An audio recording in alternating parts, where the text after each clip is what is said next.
പക്ഷെ ഒരു പാട്ട് ഭയങ്കര വൈറലായി. എന്താ അങ്ങനെ ചെയ്യാനൊരു കാരണം എന്താണ്? കാരണം പോയില്ല, അത് കണ്ടപ്പോ അതിനാണെങ്കിൽ ലയിച്ചു, അത്രേ ഉള്ളൂ. അല്ലാതെ ഇത് കുട്ടി പഠിക്കുന്നുണ്ടെന്നോ മറ്റുള്ളവർ ചിന്താവുന്ന എനിക്കില്ല. ഞാൻ ആ ലൈനിങ്ങനെ പോകുന്ന നോക്കി ഈ കയ്യും മുട്ടും ഞാൻ അറിയുന്ന പോയില്ല.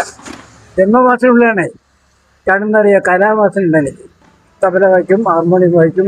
ഓണവും നബിദിനും ഒന്നിച്ചാ വന്നത്. ആ, അപ്പൊ ഘോഷയാത്ര എല്ലാ പ്രാവശ്യം കാണുന്നതല്ലേ? കാണുന്നതാണ്, എല്ലാ പ്രാവശ്യം കാണുന്നതാണ്. ഞാൻ കഴിഞ്ഞ ദിവസം മദ്രസയിൽ പോയി നോക്കിയല്ലോ, ഈ കൊട്ടുന്ന കാണാൻ വേണ്ടിയിട്ട്. കൊട്ടാൻ വേണ്ടിയിട്ടല്ല, കാണാൻ വേണ്ടിയിട്ട്. അതുപോലെ ഇതിലേക്ക് കലാപരമായിട്ടുള്ള ലയമുള്ള എന്തുണ്ടെന്ന് ഞാനത് ശ്രദ്ധിക്കും, ഒന്ന് നോക്കും. അതൊക്കെ ഇഷ്ടമുള്ള കാര്യം. ഇപ്പൊ ഭയങ്കര വൈറലായി. ഇപ്പൊ ഏഷ്യാന്റെ ന്യൂസ് ഒക്കെ വന്നല്ലോ. നിങ്ങൾ ഡൽഹിയിൽ നിന്ന് ഫോൺ വന്നു, മദ്രാസ് ഫോൺ വന്നു, ഉച്ചയ്ക്ക് ഏഷ്യാനെറ്റുകാർ വന്നു, പിന്നെ വേറെ ഏതോ ഒരു ചാനലുകാർ പിന്നെയും വന്നു. അതെനിക്ക് അറിയുന്ന പോലില്ല.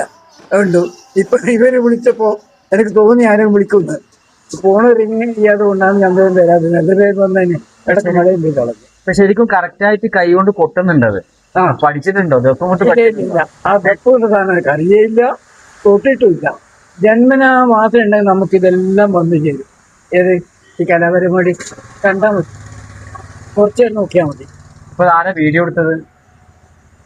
അറിയില്ലല്ലോ, ആ കൂടുതലുള്ളവർ ആരും വീഡിയോ എടുത്തെന്ന് എനിക്കറിയില്ലല്ലോ, ഞാൻ കാണുന്നില്ലല്ലോ. ഞാനിപ്പോ ലൈനിങ്ങനെ പോകുന്നു, നോക്കുന്നു, ഈ കുട്ടികൾ ഇങ്ങനെ കൊട്ടുന്നു, പാട്ട് കേൾക്കുന്നു. അതിൻ്റെ കൊട്ട് അത് ലയം വരുന്ന ജന്മവാസനയാണ്. അതെങ്ങനെ ആവൂല. ആ ജന്മവാസന ആ ലയമുള്ളത് കൊണ്ടായിരിക്കാം ഈ ആളുകൾ ശ്രദ്ധിക്കപ്പെടുന്നത്. പിറ്റേന്ന് മിഞ്ഞാന്ന സംഭവം ഉണ്ടായത്, ഇന്നലെ രാവിലെ പാല് വാങ്ങാൻ വേണ്ടി തലപ്പുഴ പോയപ്പോഴാണ് എന്നോട് ഇങ്ങനെ ചോദിക്കുക, ഫോണിൽ കാണിച്ച് ധാരാ മാഷ ഇതെടുന്നാ പഠിച്ചു, എന്താ പഠിച്ചതൊക്കെ ചോദിക്കുന്നത്.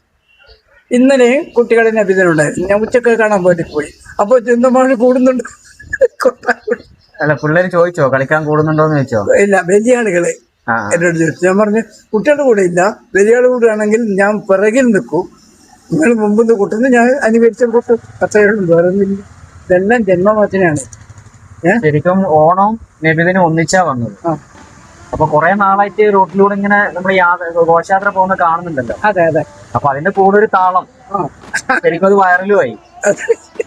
എനിക്കറിഞ്ഞൂടത്. വീട്ടിൽ നിന്ന് ഫോൺ വിളിച്ച് ചോദിക്കുന്നു, അന്യന്മാര് ചോദിക്കുന്നു, പെങ്ങന്മാര് ചോദിക്കുന്നു, എല്ലാവരും ചോദിക്കുന്നു എന്താണ്. ഞാൻ പറഞ്ഞ ചെയ്ത പോലും ഞാൻ അറിയുന്നില്ല. ഇങ്ങനെ ആളുകൾ പറയുന്നത് കേൾക്കുമ്പോഴാണ് ഞാൻ ശ്രദ്ധിക്കപ്പെടുന്നത്. ഇനിയിപ്പോ അടുത്ത പ്രാവശ്യം ദഫ്മുട്ടിനെ വിളിച്ച മാഷ് പോവോ? ഞാൻ എനിക്കറിയാതെ എടുത്തോളം ഞാൻ ഇങ്ങനെ പോകുന്നത്. സാധനം ഞാൻ കൈ കൊണ്ട് തൊട്ടിട്ടില്ല.